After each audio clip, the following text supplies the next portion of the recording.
the x-intercepts. So x-intercepts, I'm going on the x-axis, and here it touches at -4, writing it as an ordered pair, and there's only one.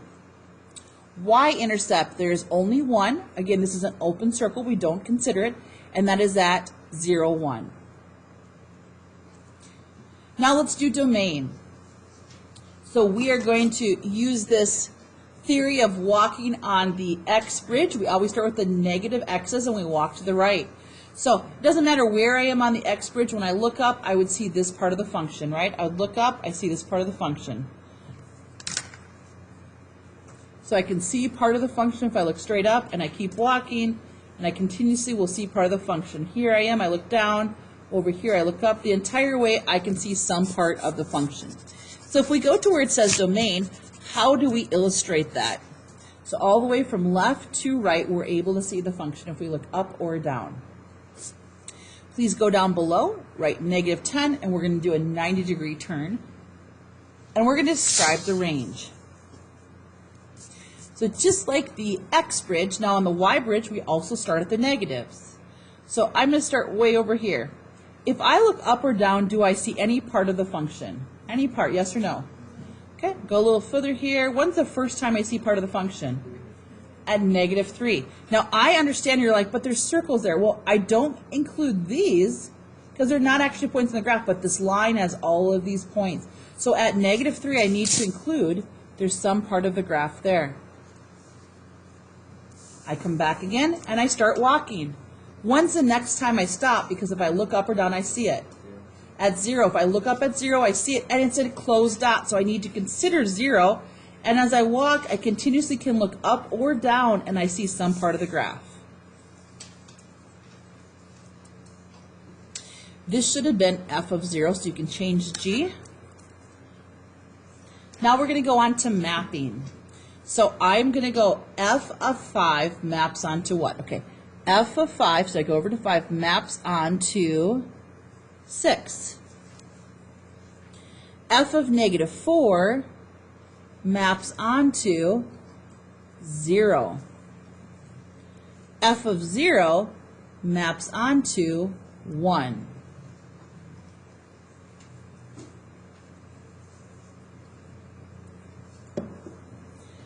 I'm going to remind myself that in these 5 different tasks, I will always describe the interval using x values, and I'm going to remind myself to use parentheses when describing increasing, decreasing, and constant intervals.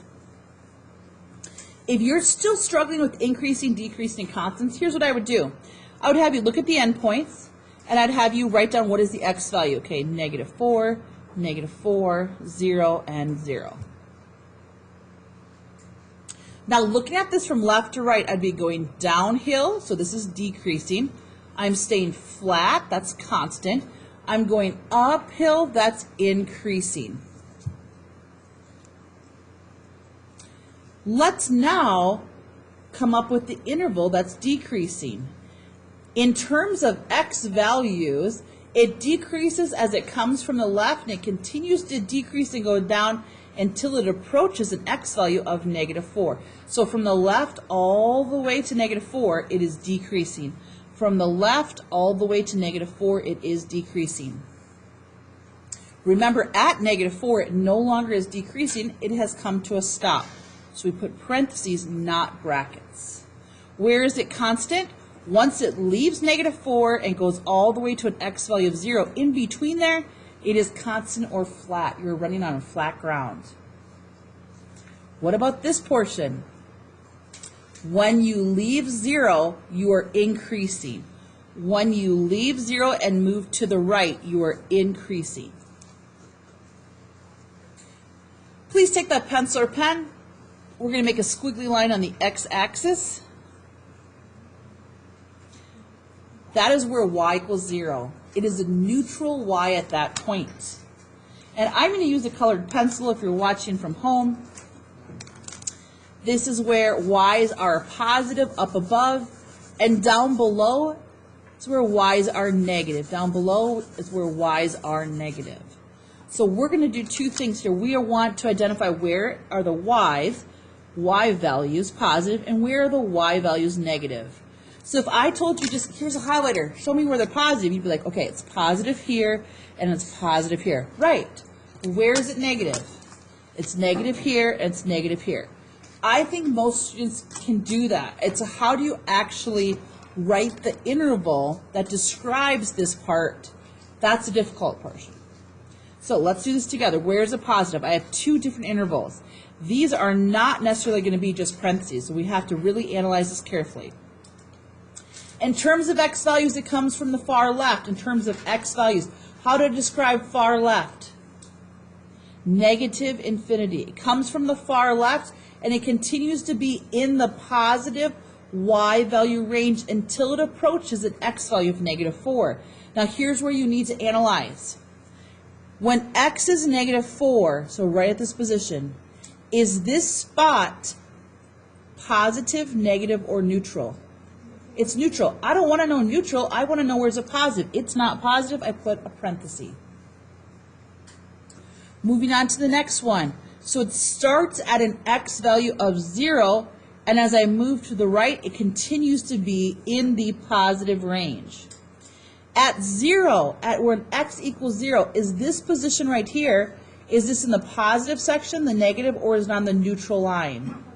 It's positive, so I need to include it and say it is positive. Let's go down below. Down below, this portion is in the negative region for y values. It starts at -4 and it goes to 0. Now at -4, is this open circle mean I have a point in the negative region at -4? No, there's an open circle. It's missing a data point here. And it's also missing a point here. Open circles mean there is no point at that exact point. Go down below, please, and please write end behavior.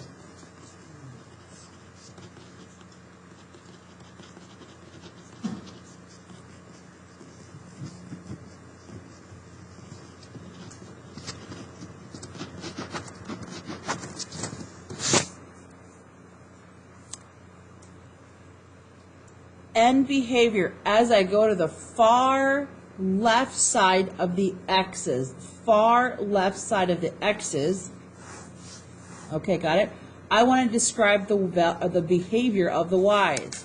Well, as this enters into the far left-hand side, the behavior is that it is going up. I describe up as positive infinity.